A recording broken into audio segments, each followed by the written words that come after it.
Os interesses de uma cidade como Campos dos Goytacazes passam também pela capital do país, por intermédio de seus deputados federais.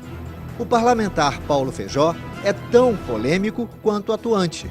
Ao mesmo tempo em que luta por projetos para a região, sua principal bandeira, ele ainda responde no Supremo Tribunal Federal como um dos 100 parlamentares envolvidos no escândalo das ambulâncias, que consideram um episódio fabricado pelo PT.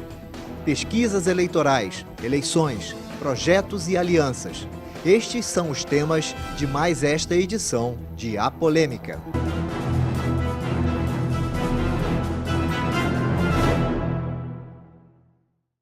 Estamos aqui pelo canal 25 da Via Cabo, terceira Via TV, e hoje nós temos a grata presença do deputado federal Paulo Feijó, que vai conversar com a gente por questões políticas, sociais, manifestações, bastidores de Brasília e algumas questões também peculiares que seriam interessantes serem apresentadas a todos os nossos telespectadores.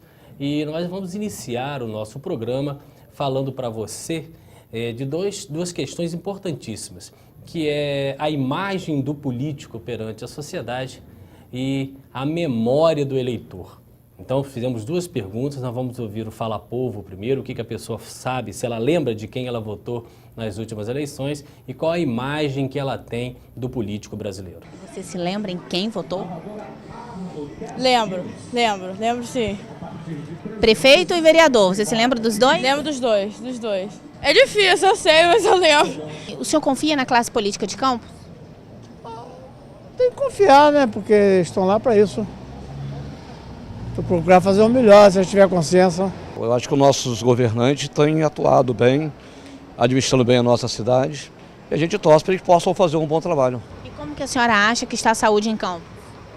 0. A senhora já chegou a depender da saúde pública em Campos? Muito. A minha filha aqui, ela fez uma cirurgia, tivemos que pagar 22 mil. Tem que haver mais conscientização por parte das pessoas, né? E saber que todo mundo precisa, que todo mundo é humano e que todo mundo precisa disso. Não, eu não confio na classe política nenhuma, nem de Campos, nem do Rio, nem de São Paulo. Não tem como confiar. Porque cada vez mais a gente vê que a corrupção é primordial. Infelizmente já são muitas denúncias, né, que a gente ouve falar nos noticiários, né? Então, isso causa desconfiança. Deputado Paulo Feijó, é um grande prazer em ter o senhor aqui e eu tenho certeza que os nossos espectadores vão ficar muito felizes. Você que está aí de casa vai ficar muito feliz com as abordagens que serão tratadas no programa. Bem, inicialmente eu aqui agradeço o convite a você, Cláudio, nosso amigo de longa data. Agradeço a toda a equipe aqui desta televisão, equipe recém-chegada aqui ao município de Campos, sejam todos bem-vindos. E é um prazer poder falar aí para todos os telespectadores. Conforme a gente acompanhou a população comentando e falando, muitas pessoas hoje têm uma imagem da figura do político, uma imagem bem negativa, uma imagem bem dificultada por uma série de questões que a gente vem assistindo em todos os âmbitos, isso não é uma coisa só do âmbito federal. E muitos deles sequer lembram em quem votaram. E isso mostra também um certo desleixo, não só de repente pelo descrédito com a própria categoria, ou realmente não dá o valor que deveria dar a um pleito eleitoral. Qual a opinião que o senhor tem para colocar para os nossos telespectadores com relação a essa imagem um pouco desgastada que o político tem hoje e essas dificuldades que de repente o senhor enfrenta até na sua labuta diária? Bem, primeiro em relação à imagem desgastada da classe política, realmente muitos, né, deixam a desejar. Muitos políticos eleitos se elegem sem a mínima responsabilidade com o exercício do mandato. E aí os eleitores se decepcionam, mas isso não pode nunca ser generalizado, porque eu conheço muitos políticos corretos, de dedicação integral, de resultados completamente satisfatórios, e políticos que representam essa qualidade tão necessária na política brasileira. A grande maioria é assim. Quando esses poucos políticos erram, e aí entra o segundo fator, a mídia destaca muito os erros da classe política. A mídia, ela tem sido muito cruel nessa generalização. E aí o eleitor passa a ter essa noção de que todo político é igual. Então isso é muito grave, porque o eleitor, principalmente os mais jovens, eles estão sendo criados hoje com essa imagem que a classe política, toda ela é irresponsável, é corrupta, ela não tem nenhuma responsabilidade com a coisa pública. Isso seria uma culpa da mídia quando ela divulga e às vezes ela ajuda, ou essa é a culpa do próprio trato que algumas pessoas têm com a coisa pública? Juntou as duas coisas, certo? Porque a mídia, por exemplo, ela não trata o poder judiciário, um exemplo, com a mesma veemência que trata a classe política. A mídia, isso eu falo, também não generalizando, mas quando o político presta um serviço, e serviços importantes, eles não são anunciados com aquele destaque que a mídia destaca um mal feito de um político. Então isso tem contribuído para que a sociedade, para que os eleitores se distanciem, certo? Das decisões políticas, principalmente dos pleitos eleitorais. E aí, uma coisa que está acontecendo e me preocupa muito. A atividade política hoje está muito difícil. As pessoas de bem, inteligentes, sabedores dessas dificuldades de exercício de mandato, elas estão se afastando desse tipo de responsabilidade. E aí, abre-se um espaço muito grande para aquelas pessoas que não têm nada a perder. Mas aí só te interrompendo e tentando contribuir também. Você é um político com quantos anos de carreira? Eu tenho 25, 26 anos de carreira. Acompanhou, inclusive, épocas em que o Brasil, a liberdade de expressão era quase zero, concorda? Você não acha que quando você cita essa pouca valorização do lado positivo do político e a imprensa dá uma valorização maior ao lado negativo, a gente não volta naquela questão da importância realmente da política, da imprensa, de buscar realmente os erros do político? De repente, se esse jornalista fosse um jornalista muito pautado só no lado positivo, ele não estaria muito mais por uma assessoria de divulgação do parlamentar do que a própria mídia, propriamente dito, da utilidade pública? Não, o político, quando erra, a mídia, por obrigação, tem que divulgar esses erros, sem dúvida nenhuma. Não estamos aqui para cobertar erro de político nenhum. Só que é importante também que a mídia faça essa reflexão e contribua mostrando o lado positivo da boa política. Fazendo isso, com certeza vai despertar nesses jovens, principalmente neles, a necessidade dessa renovação salutar, né? Vai despertar nesses jovens a conscientização de que a política brasileira tem que ser melhorada a sua qualidade. E esses jovens têm uma responsabilidade enorme no preenchimento desse espaço. Você acha então que o político hoje ele tem pouco espaço para divulgar o seu lado positivo, as suas ações positivas? Não é fácil. Em Brasília, por exemplo. Não é fácil.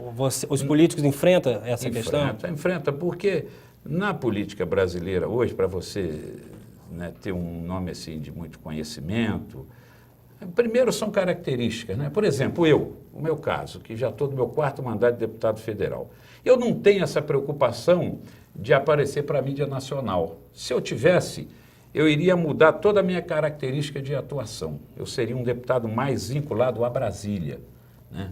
Teria que me dedicar mais a Brasília, chegar lá segunda, sair na sexta, ficar lá finais de semana, estudar mais, certo? Em relação a todos esses projetos que tramitam lá no Congresso Nacional. Eu mudaria a minha atuação. Eu prefiro ser um bom deputado para a minha região. Logicamente, contribuindo também para que o Brasil seja um país melhor. Mas o meu foco é o foco regional. Então, a mídia, na região, eu trabalho, os meus feitos eu consigo divulgá-los, o eleitor tem reconhecido, tanto é que eu me mantenho, né, exercendo mandato há muitos anos, mas essa observação que eu faço, ela é procedente. Eu não tenho dúvidas que a mídia pode contribuir muito para que essa qualidade na política brasileira melhore, para que a mídia também contribua, para que esses jovens participem mais dessas decisões e se engajem mais na vida pública. Então eu vejo essa relação de maneira otimista. Você ganhou o cenário nacional aí com aquele caso do Zoinho, né? E uns criticaram, outros elogiaram a sua conduta, até ríspida, né? Com relação à imprensa, se não me engano, era a Rede Globo. Foi. Aquela atitude se baseou em quê, Feijó? Então, foi o acúmulo já de algumas coisas que vinham acontecendo ou foi simplesmente uma defesa gratuita ao deputado Zoinho? Não, olha só. Naquele dia foi uma terça-feira, de um dia muito estafante. As sessões da Câmara e do Congresso, elas estão desgastantes demais, está muito tumultuado. Vocês acompanham isso aí, no dia a dia. Naquele dia foi votado o veto da presidenta Dilma em relação ao ato médico. Então foi uma barulheira na Câmara e no plenário da Câmara o dia inteiro.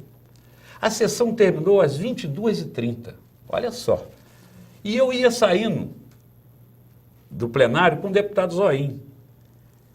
No que nós íamos saindo, o pessoal da Globo, do Fantástico, estava aguardando o Zoinho praticamente numa emboscada. Porque é uma entrevista, certo? Para uma televisão como a Globo, certo? Uma hora daquela, sem o deputado estar esperando, sem ele ter marcado, conforme ele pisou fora do plenário, o jornalista já foi com o microfone, né, com perguntas difíceis, né, sem o deputado... do caso das ambulâncias, né? Não, da questão dos contratos de aluguel de ambulância, de automóveis. Então, o deputado Zoinho jamais esperava que aquele horário ele fosse ser entrevistado, ainda mais numa entrevista séria como aquela. Quando ele começou a responder, e aí me moveu o ato solidário, eu vi que Zoinho não estava indo bem na entrevista. Quanto pior ele ia, mais o jornalista apertava. E ele, na sua humildade, Zoinho é uma pessoa de origem muito humilde, certo? É um metalúrgico da CSN, mas um homem de valor humanitário muito grande, certo? De espírito público muito grande.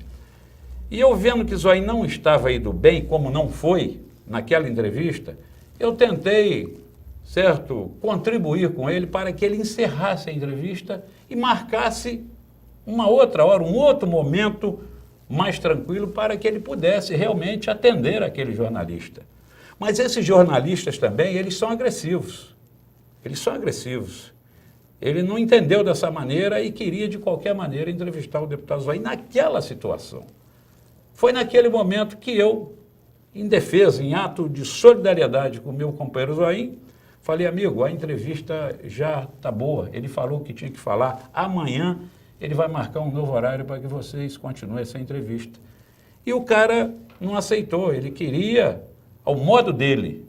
Foi quando eu, certo, num ato assim, mais firme, né? Falei, ó, acabou a entrevista. Realmente, eles poderiam até ter me prejudicado, tá? Porque na própria entrevista, e aí eu tenho que reconhecer que o jornalista foi correto, que ele falou, ó, o deputado Paulo Feijó não tem nada a ver com essa situação, né? Mas ele poderia ter me colocado também sob suspeição. Sim. Tá? Então, eu aí tenho que reconhecer que o jornalista foi correto comigo. Mas foi naquele momento ali, de um dia de muita tensão, 22h30. Você faria isso de novo, Feijó? Talvez não, mas também não me arrependo, porque eu fui defender um amigo que estava, certo, sendo entrevistado num momento totalmente inadequado. E ele concordou com você? Quem? Com a sua atitude, Zoinho? Olha, eu nem conversei isso com ele depois do Que foi uma grande preocupação que a gente teve. O Feijó até se expôs, né, gratuitamente. Não, ali foi um ato mais de amizade, que eu senti que ele não estava indo bem naquela entrevista, certo? E eu queria contribuir para que ele marcasse para o outro dia. Aquilo, mas assunto encerrado. Vamos dar uma guinada para um outro assunto, que depois a gente volta também para questões mais internas aqui.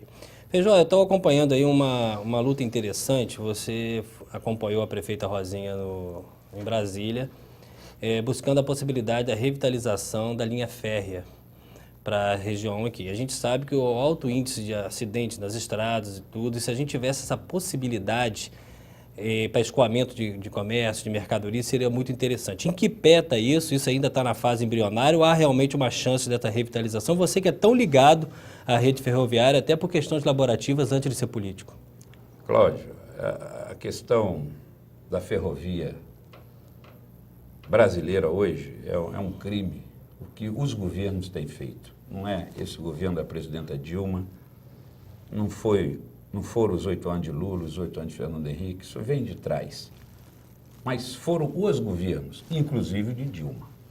Os erros que o Brasil tem cometido com o transporte ferroviário, eu considero um crime de lesa pátria. Eles conseguiram acabar praticamente com 15 mil quilômetros de ferrovia no Brasil. Ah, mas o governo tem projetos para construir não sei tantos mil quilômetros. Tem que ter projetos para construir novas ferrovias, mas nunca poderia ter deixado acabar como as ferrovias brasileiras acabaram. Vamos aqui para a nossa região para que o telespectador tenha mais noção. Rio de Janeiro, Vitória. A ferrovia está aí, totalmente abandonada, sucateada. A BR-101 do lado, margeando a ferrovia. Todo o transporte de derivados de petróleo, gasolina, diesel, que vem do Rio de Janeiro para Campos e região, hoje é feito pela rodovia, congestionando uma BR saturadíssima, todos os dias com acidentes fatais. Esse transporte poderia tranquilamente estar sendo realizado pela rodovia, tirando centenas de caminhões diariamente da rodovia BR-101. Mas o governo deixa a ferrovia acabar e praticamente congestiona a BR-101 nessa situação que nós vivemos hoje. Então, esse projeto de recuperar a ferrovia para o transporte de cargas e passageiros não é de curto prazo. E isso não é o que a prefeita Rosinha objetiva agora. Então, nós lamentamos essa situação que a ferrovia se envolveu. O governo errou quando abriu os vários trechos para concessões de empresas. Esse modelo não deu certo. Por quê?